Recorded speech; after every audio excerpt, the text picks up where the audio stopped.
Hello, students. Welcome back to another class of business studies. I'm Neeta Biju. In our last class, we already started with the staffing chapter and its meaning and its concept and how it is a part of HRM, that is Human Resource Management. We have studied the importance, and now in today's class, we are going to study about the staffing process. That is the very important step or stages involved in staffing process or the function of staffing. So we'll do that one by one. Steps in staffing process. The first one is estimating the manpower requirements. The second one is recruitment. The third one is selection. The fourth one is placement and orientation. The fifth one is training and development. The sixth one is performance appraisal. The seventh one is promotion and career planning. And the eighth one is compensation. So these are the 8 important stages or steps involved in staffing process. We'll do this one by one.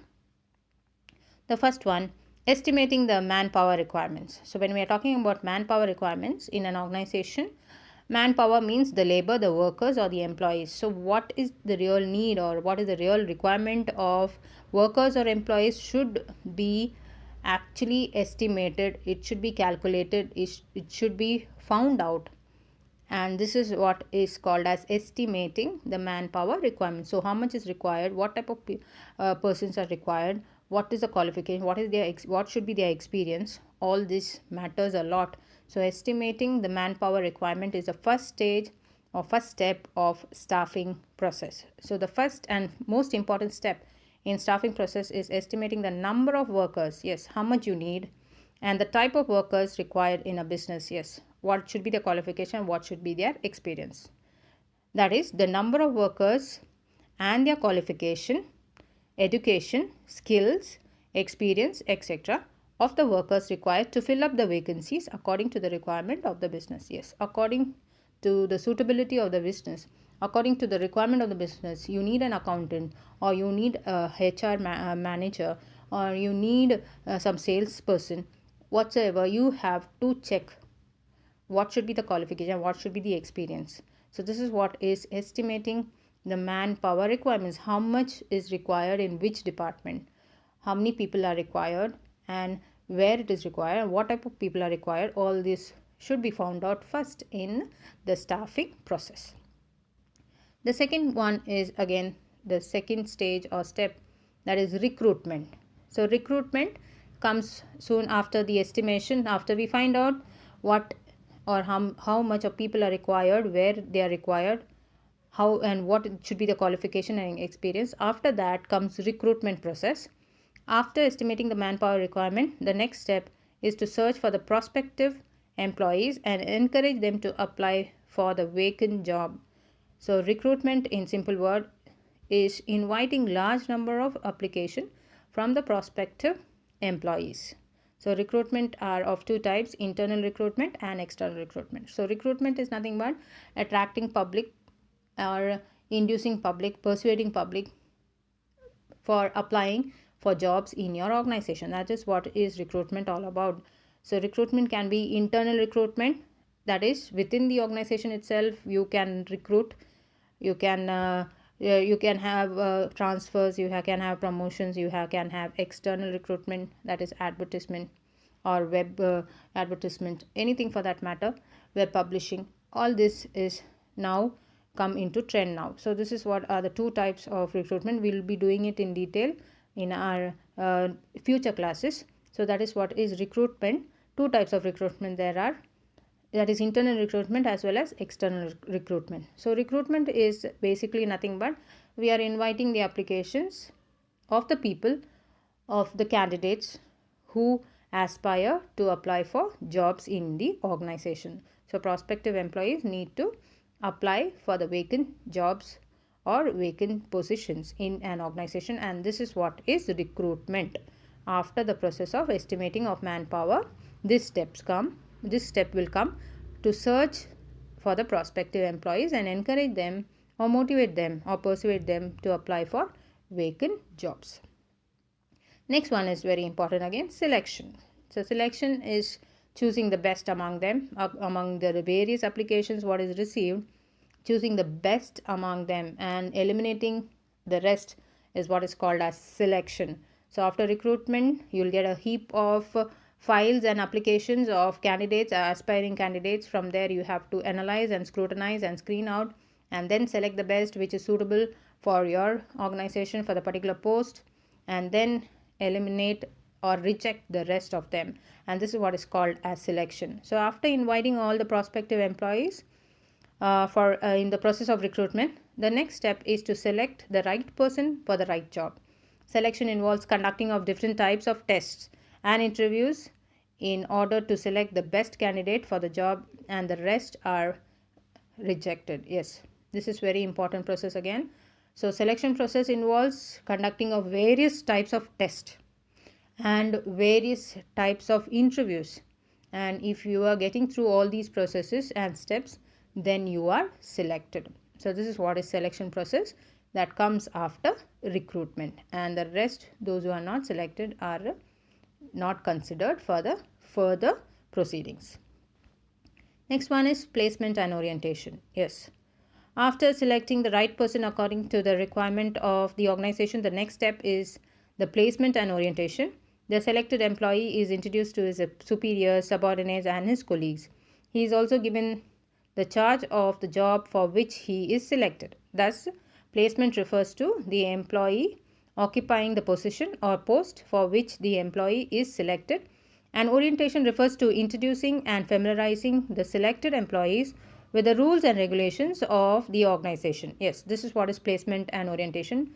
Placement is placing the person selected in that particular post, in that particular position and job, and giving his duties and task. That is what is placement all about. Orientation means introducing the selected person or the employee with the other members or with the colleagues, with the superiors, with the subordinates, with all the members of the office or in the organization. And this is what is introduction. That is what is called as orientation. So this will also not only introduce with the people, introduce the person with the people, but also it will familiarize the selected employees with the rules and regulations and policies that are to be followed in the organization. So this is what is placement and orientation. Next one is very important again, training and development stage. Different organizations will have different techniques, methods, and procedures. Every organization must provide training and development programs to its employees in order to increase the knowledge and skill of the employees. This will in turn increase their efficiency and help them to perform their best. There are two types of training, on the job training and off the job training. So training and development is a must, especially in these days. Once you have selected your candidate, a suitable candidate, what happens is you have placed them, you have familiarized them with the terms and conditions and with the other members of the organization. Then once you introduce that person to the job and the task is given, before that, training and development programs is a must. Program should be there provided by all the organizations so that the person will learn the job and there will be no accidents and mishaps, they'll commit no mistakes, so resources will be utilized properly. So there are two types of training here, on the job training, which training is provided while doing the job itself, and off the job training, the training is provided away from the workplace. So these two types we'll study in our later classes. So this is what is training and development all about.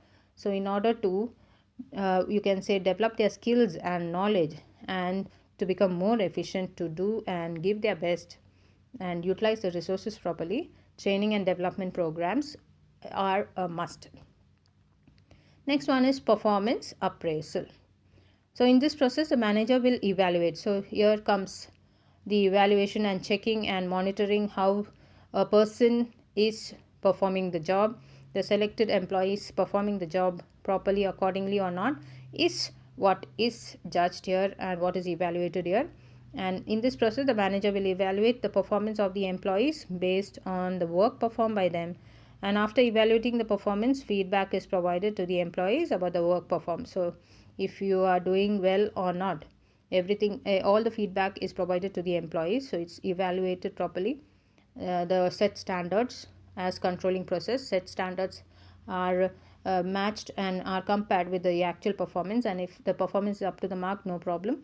If it is not up to the mark, if find out what went wrong, what are the deviations, and control it in the sense take corrective action, so that again the mistakes or the deviations will not occur in future. So this is what is performance appraisal, and this is what is feedback system, which will be provided to the employees about their work to be performed. Next one is promotion and career planning. It's also very important aspect or stage in staffing process. The managers need to develop the plans for the long term growth of employees. Management must motivate employees and encourage them through promotion and counseling about their future with them. Yes, promotion and career planning is something which motivates, which increases the morale, which increases job satisfaction of the employees. So promotion should be provided for the outstanding performance, to recognize their worth if at all they have benefited for the organization. Management should take care and find out every means for their promotion, and also counsel them for career planning for further growth in their career.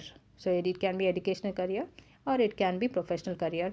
So this is what is nothing but promotion and career planning. Everything should be discussed and planned and counseled with the employees for their future, and this will benefit and develop them for the benefit of the organization. Next one is again a very important aspect, that is compensation. When we're talking about compensation, it is the pay or the package of salary and wage that should be provided by every management to its employees or workers. So the organization need to establish wage and salary plans for their employees. So compensation refers to all the types of pay rewards such as salaries, wages, incentives, commissions and bonuses, and also medical benefits, insurance, etc. So all these are called as compensation. It can be monetary, it can be non-monetary. Monetary ones are in terms of money, and non-monetary it can be in terms of facilities or benefits like insurance, medical benefits or accommodation, so on and so forth. So the financial compensation can be classified under two types, that is time based payment, that is based on hourly basis or weekly basis or monthly basis or yearly basis. So according to time you can pay them, or you can pay them according to their performance. So second one is performance based payment, that is based on the number of units produced. So that is efficiency again, number of units produced, the more unit produced in lesser time will be rewarded high. It's nothing but you will be giving the high salary for those people who are more efficient. So this is what is compensation all about. It can be monetary and it can be non-monetary as well. So this is all for today's class, dear students. This was all the process and steps or stages involved in the process of staffing. I hope you have understood. Thank you.